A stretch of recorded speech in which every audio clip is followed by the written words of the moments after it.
নবী করিম সাল্লাল্লাহু আলাইহি ওয়াসাল্লামের জামানায় আবু জাহাল, উতবা, সাইবা, মুগীরা, কাফেরদের বড় বড় লিডার যারা বা ওই সময়ে মুশরিক যারা ছিল, তারা কি আল্লাহকে বিশ্বাস করতো না? আমরা অনেকে হয়তো মনে করি যে হিন্দুরা মনে হয় আল্লাহকে বিশ্বাস করে না, এটা আমরা অনেকে মনে করি। নো, হিন্দু ভাই বোনেরাও কিন্তু আল্লাহকে বিশ্বাস করে। 1450 বছর আগের মুশরিক যারা ছিল, যারা মূর্তি পূজা করত, তাদেরকে আল্লাহ তাআলা জিজ্ঞেস করলেন, হে নবী, ওয়ালা ইন সাআলতাহুম মান খালাকাহুম, আপনি তাদেরকে জিজ্ঞেস করেন, তারা যে মূর্তির সামনে মাথা নত করে, তারা যে মূর্তিকে ডাকে, মূর্তি পূজা করে, জিজ্ঞেস করেন তো তাদেরকে কে বানাইছে? নবী করিম সাল্লাল্লাহু আলাইহি সাল্লাম জিজ্ঞেস করলেন, বলো, ওয়ালা ইন সাআলতাহুম মান খালাকাহুম, তোমাদেরকে কে বানাইছে? তোমরা যে মূর্তি পূজা করো, মূর্তির সামনে মাথা নত করো, মূর্তিকে ডাকো, তোমাদেরকে কে বানাইছে বলো। সুবহানাল্লাহ। মুশরিকরা জবাব দিয়েছে, লা ইয়াকুলুন্নাল্লাহ, আমরা মূর্তি পূজা করি এই কথা সত্য, তবে আমাদেরকে মূর্তি বানায় নাই, আমাদেরকে আল্লাহই বানাইছে। সুবহানাল্লাহ। ওয়ালা ইন সাআলতাহুম মান খালাকাস সামাওয়াতি ওয়াল আরদ, তাহলে আসমান জমিন কে বানাইছে বলো? বলছে যে আসমান জমিন আল্লাহই বানাইছে।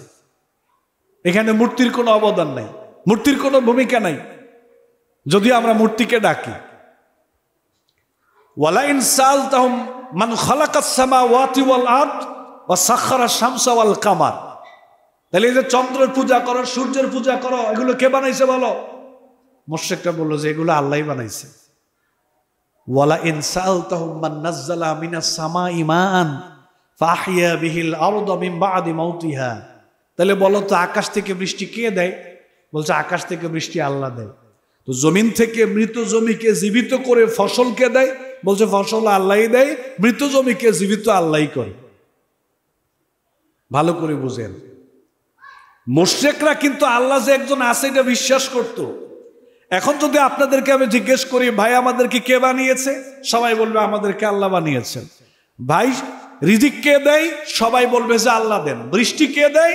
সবাই বলবে যে আল্লাহ দেন। তারপরে ফসল কে দেয়? সবাই বলবে যে আল্লাহ দেন। চন্দ্র সূর্যের মালিক কে? সবাই বলবে যে আল্লাহ তাআলা।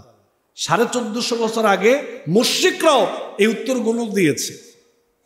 তাহলে এই ক্ষেত্রে তো তাদের সাথে আমাদের মিল আছে, এই ক্ষেত্রে তো তারা আল্লাহ বিশ্বাস করে। তাহলে তারা মুশরিক, তারা জাহান্নামে যাবে চিরস্থায়ী, আর আমি আর আপনি জান্নাতে চলে যাব, এরকমটা তো হওয়ার কথা না। পার্থক্যটা কোথায়? এইবার আসেন, তাদেরকে জিজ্ঞেস করা হলো, আচ্ছা তোমরা আল্লাহ বিশ্বাস করো, এরপরেও তোমরা মূর্তি পূজা কেন করো? ভেরি ভেরি ইম্পর্টেন্ট আমাদের মুসলিম লাইফে এই প্রশ্নটা, যেটা আমি এখন করছি, এই প্রশ্নটা আমাদের জীবনের সাথে অত্যন্ত গুরুত্বপূর্ণ। যে তোমরা তো আল্লাহ বিশ্বাস করো, তো বিশ্বাস করার পরে মূর্তি পূজা কেন করো? মুশরিকরা বলল, মা না'বুদুহুম ইল্লা লিয়ুকাররিবুনা ইলাল্লাহি যুলফা।